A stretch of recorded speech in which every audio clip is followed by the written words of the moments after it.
Apesar do contrabando e dos conflitos, Portugal conseguiu extrair muito ouro das Minas Gerais. Porém, nas relações entre a metrópole e a colônia, as revoltas não deixaram de acontecer. Inconfidência, deslealdade, traição ao rei punida com pena de morte. O que levaria tantos homens a arriscar suas vidas lutando contra a política da coroa portuguesa?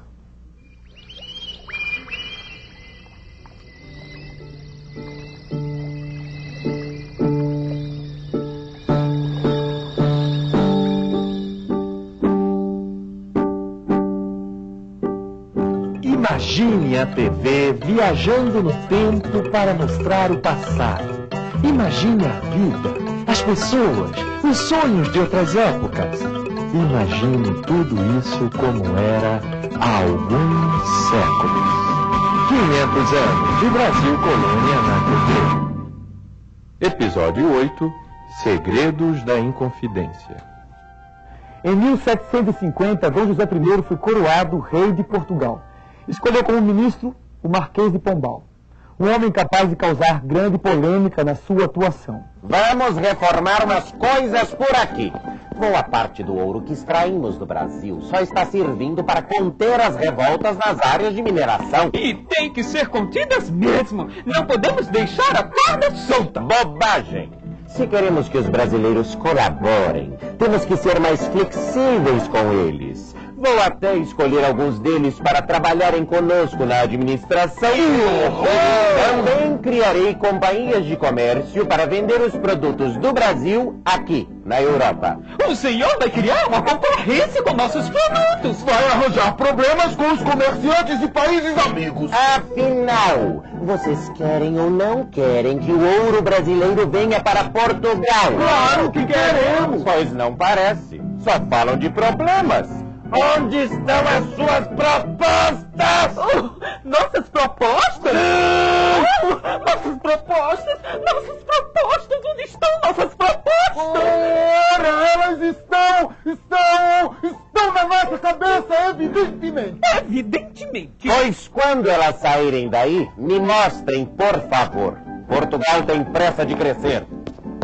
Que audácia! Ganharemos para que você esteja certo, Marquês! Pelo bem de Portugal. O Marquês de Pombal agiu como um ditador em várias ocasiões. Para evitar que a igreja interferisse nas suas decisões, ele chegou a manipular a Inquisição, um tribunal que torturava e matava as pessoas que se colocassem contra as leis da Igreja Católica. Pombal esteve envolvido em várias guerras contra nativos brasileiros e colaborou para expulsar os jesuítas da colônia. Porém, impulsionou a agricultura, o comércio e a indústria, tanto em Portugal quanto no Brasil. Vamos ver como a atuação deste polêmico personagem repercutiu nas Minas Gerais. José Pereira. A política do Marquês de Pombal não evitou as queixas na região das Minas. A insatisfação estava na cota de 100 arrobas que o Brasil deveria enviar todos os anos para Portugal. 100 arrobas significavam 1,5 toneladas de ouro. Se esse valor não fosse alcançado nas casas de fundição, os mineradores teriam que completar o que faltasse. O ouro das minas está diminuindo, já notou? Notei. Não está tão fácil de achar como antes. O pior é que Portugal não quer baixar a cota. Já estou devendo uma fortuna. Ainda bem que o Marquês de Pombal aceita a rolagem da dívida. Pois é. Se a coroa resolvesse cobrar tudo de uma vez, eu estaria frito. Você e todos nós. E chegaram os dias em que a cota não foi mais atingida. Com o passar dos anos, a dívida com a coroa foi aumentando assustadoramente. O próprio sistema financeiro das Minas, onde quase tudo era comprado a prazo, ficou paralisado. Todos estavam endividados. Enquanto isso, chegavam ao Brasil notícias do que acontecia com outras colônias pelo mundo afora. Vocês estão sabendo? As 13 colônias da América do Norte se declararam independentes da Inglaterra. Agora chamam-se Estados Unidos da América. Pois é, em Paris é só no que se fala. Essa história de colônias oprimidas, de homens escravizados, isso não faz mais sentido. Precisamos ter liberdade de comércio, pagar menos impostos, produzir aqui mesmo as coisas que usamos. Chegou a hora de nos libertarmos de Portugal. Temos que mandar os portugueses tomarem conta da vida deles e nos deixarem em paz. Mas nem todas as notícias traziam esperança. Um fato inesperado na corte portuguesa iria tornar ainda mais difícil a situação nas Minas. Joaquim Vaz, é com você. Acaba de falecer Sua Majestade Dom José I, rei de Portugal. Em seu lugar fica Dona Maria I. Sem o apoio do rei, o destino político do Marquês de Pombal será definido pelos nobres da corte e pelos comerciantes portugueses. Esses alegam terem sido muito prejudicados pela política do Marquês e estão ansiosos para tirá-lo do cargo. O Marquês de Pombal disse que a senhora era mais chata que coceira de garganta. Disse que seu castelo não tinha mosquitos porque quando eles viam sua feiura morriam de susto. Ele me paga!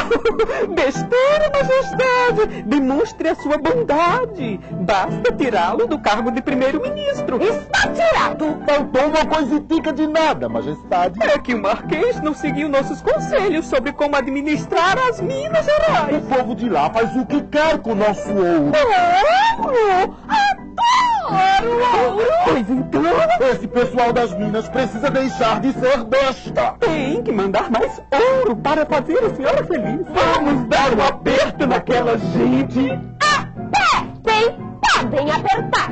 Apertem todos bem apertadinho! Ah, e também seria bom acabar com as manufaturas que eles têm. Manufaturas de quê? De vários produtos, majestade, principalmente tecidos. Esses produtos prejudicam o nosso comércio e acabam com os nossos lucros. Proíba essas manufaturas, majestade. Deixe só as mais simplesinhas. São aquelas que fazem pano de estopa. Algodão grosso para fazer roupa de escravo. Vá, majestade, por favor. Por favor, por favor. Ai, tá bom! Feche! Feche tudo naquele fim de mundo! Feche tudinho! A colônia entrou em crise. A dívida com Portugal já alcançava quase 9 toneladas de ouro. Surgiu a ameaça da derrama. O que é derrama, uai? É a cobrança de todas as nossas dívidas de uma só vez. E se a gente não pagar? Cadeia. E ainda tomam tudo que a gente tem. É muito sério. Aumentou a intolerância da administração portuguesa nas Minas. Choviam denúncias de corrupção, abusos e violência das tropas. Em 1788, Portugal enviou o Visconde de Barbacena para governar a capitania e verificar por que a arrecadação de ouro estava diminuindo. Visconde, o senhor vai mesmo aplicar a derrama? Derrama? Quem disse isso? Sem comentários, sem comentários! É claro que o Visconde só está aqui para lançar a derrama, meus amigos. Até quando teremos que viver no medo e na dor? Não podemos mais continuar aceitando o domínio de Portugal sobre uma terra que é nossa. Esse alferes fala demais. Não sei como ainda não foi preso. As autoridades preferem dar a impressão de que ele é um maluco qualquer falando besteira. Pudera, o que ele diz faz sentido e pode nos beneficiar também. Eu e você estamos devendo uma fortuna a Portugal. Se houver independência, a dívida deixará de existir. É verdade! E como somos poderosos depois da independência, poderíamos fazer novas leis que nos tornassem ainda mais ricos! Estou começando a gostar dessa história. Ouvimos seu discurso, alferes, e estamos impressionados. Que tal se nos encontrássemos para conversar mais sobre o assunto? Coincidência, poeta. Hoje à noite reuniremos alguns amigos na casa do tenente-coronel Francisco Andrada. Apareça por lá. Desculpe o atrevimento, alferes. Nós também ficamos encantados. Se importaria se fôssemos a essa reunião também? Os senhores? Que interesse poderiam ter? São portugueses, não? Somos mais brasileiros do que você imagina. Também não concordamos com o que Portugal faz por aqui. Podemos ajudar, afinal, apesar das dívidas, ainda somos muito ricos. Então, está bem. O movimento que seria chamado de Inconfidência Mineira estava ganhando forma. As reuniões começaram a acontecer com maior frequência e tornaram-se cada vez mais secretas e perigosas. Conheço gente em toda parte. Vou buscar o apoio que puder. Mas vá com calma, viu, Tiradentes? Você fala demais. Não é bom ficar provocando os portugueses numa hora destas. Macedo garantirá o dinheiro. Padre Rolim e Padre Toledo vão trazer as tropas que ajudarão a tomar o poder. Então proclamaremos a República e ficaremos livres de Portugal para sempre.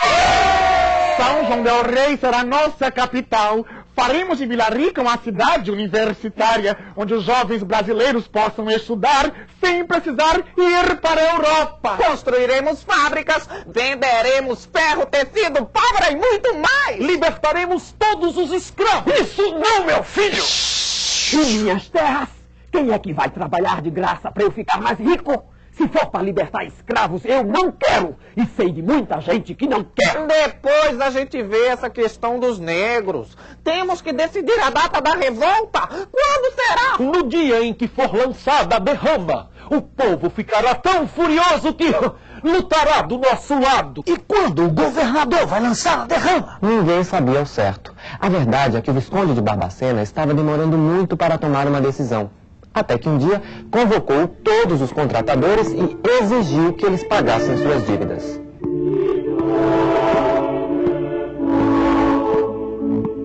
Como é? Vai pagar o que deve ou não? Sabe o que é, senhor Visconde? Se o senhor prometer que vai perdoar as minhas dívidas, eu lhe conto uma coisa que eu sei. Que coisa será esta? Tem que ser muito importante. Se o senhor não achar importante, poderá quebrar a promessa se quiser. Está bem assim? Está. Se o segredo for importante, prometo perdoar suas dívidas. Ao saber de todos os detalhes do plano dos Inconfidentes, Barbacena suspendeu definitivamente a derrama, enfraquecendo o movimento. Em seguida, mandou prender todos os envolvidos e estabeleceu uma devassa, uma espécie de processo para investigar e registrar tudo sobre a conspiração. O Visconde cuidou de controlar os processos para proteger os contratadores.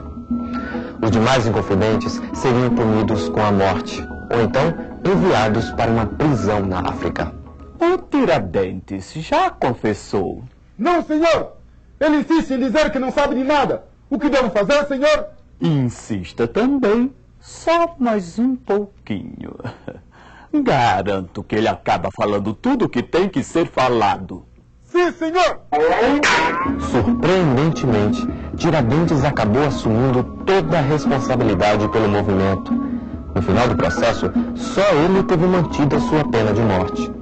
Dentre os que foram degradados para a África, alguns chegaram a voltar para o Brasil, graças ao prestígio pessoal ou ao dinheiro de suas famílias.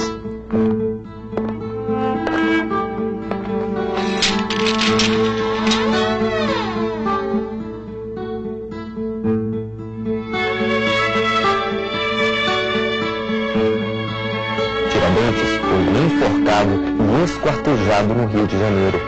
Seu corpo foi espalhado na estrada que ligava o Rio às Minas Gerais.